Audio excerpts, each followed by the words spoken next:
আজকে আমি আপনাদেরকে শেখাবো তাসিন তিলকা আয়াতুল কুরআনি ওয়া কিতাবিম মুবিন। এই আয়াতটি ৪১ বার পাঠ করে ফু দিলে কি হয়? আমি আবার বলছি, তাসিন তিলকা আয়াতুল কুরআনি ওয়া কিতাবিম মুবিন।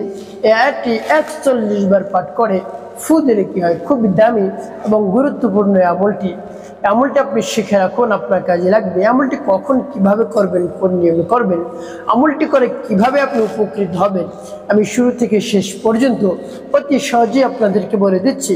আপনারা অতি অল্প সময় আমলটি করতে পারবেন। তাই বিস্তারিত জানার জন্য, আমলটি শিখে রাখার জন্য ভিডিওটি শুরু থেকে শেষ পর্যন্ত ধৈর্য এবং মনোযোগের সাথে দেখার অনুরোধ থাকবে। তো প্রিয় ভাই বোনের, আমলটি কখন কিভাবে করবেন, কোন নিয়মে করবেন, আমলটি করে কিভাবে আপনি উপকৃত হবেন, আমি আপনাদেরকে বলে দিচ্ছি। তো প্রিয় ভাই বোনের, আমলটি কখন করবেন? আমলটি করবেন আপনি ফজরের নামাজ জামাতের সাথে আদায় করে তারপরে আপনি এই দামি গুরুত্বপূর্ণ আমলটি করবেন। তো আপনি ধরে নিন আপনি ফজরের নামাজ জামাতের সাথে আদায় করেছেন, তারপরে আমলটি করবেন। তো আমলটি করার ক্ষেত্রে আপনাকে সর্বপ্রথম কোন কাজ করতে হবে? আপনার যদি অজু থাকে তাহলে তো ভালো, অন্যথায় উত্তম রূপে আপনাকে অজু করতে হবে। উত্তম রূপে অজু করে পবিত্রতা অর্জন করে পবিত্র একটি স্থানে আপনাকে বসতে হবে। তারপরে সর্বপ্রথম আপনার জীবনের সমস্ত গুনার কথা স্মরণ করে তারপরে মহান রব্বুল আলামিনের কাছ থেকে ক্ষমার উদ্দেশ্যে, গুনাহ মাফের উদ্দেশ্যে, তাওবার উদ্দেশ্যে আপনি ইস্তিগফার পাঠ করবেন। আস্তাগফিরুল্লাহ রাব্বি মিন কুল্লি যামবি ওয়া আতুবু ইলাইহি লা হাওলা ওয়ালা কুওয়াতা ইল্লা বিল্লাহিল আলিয়্যিল আযীম। এভাবে ইস্তিগফার যখন পাঠ করা হয়ে যাবে, তারপরে নবীজি সাল্লাল্লাহু আলাইহি সাল্লামের সাথে ৩ বার দুরূদ শরীফ পাঠ করবেন। সাল্লাল্লাহু আলাইহি ওয়াসাল্লাম, সাল্লাল্লাহু আলাইহি ওয়াসাল্লাম, সাল্লাল্লাহু আলাইহি ওয়াসাল্লাম। এভাবে ইস্তিগফার এবং দুরূদ শরীফ যখন পাঠ করা হয়ে যাবে, আপনার কোথাও ফু দিবেন না। তারপর আমার দেখার নিয়ম অনুযায়ী সেই আয়াতটি পাঠ করবেন। আর সেই আয়াতটি যখন পাঠ করবেন, মনে মনে মহান রব্বুল আলামিনের কাছে আপনি দোয়া করবেন, হে আল্লাহ, আপনার এই পবিত্র কালামের বরকতে, এই আয়াতের বরকতে আমার যে সমস্যা রয়েছে সেই সমস্যা আপনি দূর করে দিন। আর যে উদ্দেশ্যের জন্য আমি এই আমলটি করতেছি সেই উদ্দেশ্য আপনি বাস্তবায়ন করুন, সেই উদ্দেশ্য আপনি কবুল করে নিন, আমার সময়কে কবুল করুন। এভাবে মহান রব্বুল আলামিনের কাছে আপনি বলবেন। তারপরে আপনি বিসমিল্লাহ সহ সেই আয়াতটি পাঠ করবেন। আমি আপনাদেরকে বলে দিচ্ছি, যেমন বিসমিল্লাহির রহমানির রহিম, তাসিন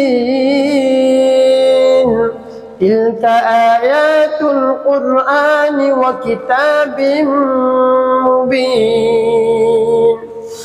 তাসিন তিলকা আয়াতুল কুরআনি ওয়া কিতাবিম মুবিন। তাসিন তিলকা আয়াতুল কুরআনি ওয়া কিতাবিম মুবিন। এভাবে যখন এটি পাঠ করা হয়ে যাবে, আপনি একটি ফু দিবেন। তারপর আপনি আবারও পাঠ করবেন, বিসমিল্লাহির রহমানির রহিম, তাসিন তিলকা আয়াতুল কুরআনি ওয়া কিতাবিম মুবিন। তাসিন তিলকা আয়াতুল কুরআনি ওয়া কিতাবিম মুবিন। তাসিন তিলকা আয়াতুল কুরআনি ওয়া কিতাবিম মুবিন। পাঠ করার শেষে আবার একটু ফু দিবেন। তারপর আপনি মনে দরদ নিয়ে আবারও পাঠ করবেন, বিসমিল্লাহির রহমানির রহিম, তাসিন তিলকা আয়াতুল কুরআনি ওয়া কিতাবিম মুবিন। তাসিন তিলকা আয়াতুল কুরআনি ওয়া কিতাবিম মুবিন। তাসিন তিলকা আয়াতুল কুরআনি ওয়া কিতাবিম মুবিন। পাঠ করার শেষ আবার একটি ফু আপনি দিয়ে দেবেন। তো প্রিয় ভাই বোনেরা, এভাবে কতবার পাঠ করবেন? 41 বার পাঠ করে 3টি ফু দিবেন। এভাবে পাঠ করে ফু দিলে কি হবে আমি আপনাদেরকে বলে দিচ্ছি। তো আমলটি আগে শেষ করে নিই, তারপরে আমি আপনাদেরকে বলে দিচ্ছি। এভাবে যখন 41 বার পাঠ করে 3টি ফু দেওয়া হয়ে যাবে, সর্বশেষ নবীজি সাল্লাল্লাহু আলাইহি সাল্লামের শানে মুহাব্বতে 3 বার দুরূদ ইব্রাহিম পাঠ করবেন। আল্লাহুম্মা সাল্লি আলা মুহাম্মাদ ওয়া আলা আলি মুহাম্মাদ কামা সাল্লাইতা আলা ইব্রাহিম ওয়া আলা আলি ইব্রাহিম ইন্নাকা হামিদুম মাজিদ। আল্লাহুম্মা বারিক আলা মুহাম্মাদ ওয়া আলা আলি মুহাম্মাদ كما باركت على إبراهيم وعلى آل إبراهيم إنك حميد مجيد. اللهم صل على محمد وعلى آل محمد كما صليت على إبراهيم وعلى آل إبراهيم إنك حميد مجيد. اللهم بارك على محمد وعلى آل محمد كما باركت على إبراهيم وعلى آل إبراهيم إنك حميد مجيد. এভাবে যখন 3 বার দুরূদ ইব্রাহিম পাঠ করা হয়ে যাবে, তারপর আপনি 2টি ফু দিবেন। তো প্রিয় ভাই বোনেরা, এভাবে মোট 5টি ফু দিয়ে আপনার আমলটি করা হয়ে গেল। কোন উদ্দেশ্যের জন্য আপনি আমলটি করলেন?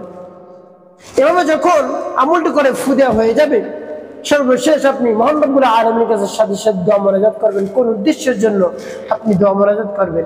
আপনার যদি অভাব থাকে, অভাব অনটন থাকে, অভাব অনটন লেগেই রয়েছে, কোনোভাবেই অভাব অনটন দূর হচ্ছে না, রিজিকের সব ধরনের পেরেশানি আপনার মধ্যে রয়েছে, হতাশা দুশ্চিন্তা আপনাকে ঘিরে ফেলেছে, তা আপনার রিজিকের সমস্যা দূর হয় না, আপনি যত ইনকাম করছেন শুধু আপনার পিছু টান, শুধু রিজিকের অভাব আর পেরেশানি আর পেরেশানি, এভাবে যদি হয়, তাহলে মহান রব্বুল আলামিনের কাছে এই আমলটি করে মোনাজাত করুন।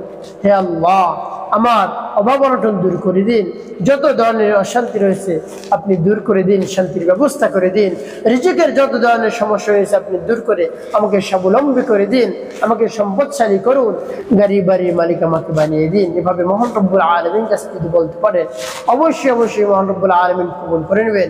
আপনার দুশ্চিন্তা হতাশা সব দূর হয়ে যাবে এবং মহান রব্বুল আলামিন কাছে বলবেন, হে আল্লাহ, আমার সংসারের মধ্যে শান্তির ব্যবস্থা করুন, সংসারের আয় উন্নতির মধ্যে বারাকা দান করুন। এভাবে মহান রব্বুল আলামিনের কাছে যদি বলতে পারেন, অবশ্যই আপনি লাভবান হবেন ইনশাআল্লাহ। একেবারে পরিপূর্ণ বিশ্বাস এবং আস্থা রেখে আমলটি করবেন, অবশ্যই অবশ্যই আপনি উপকৃত হতে পারবেন ইনশাআল্লাহ।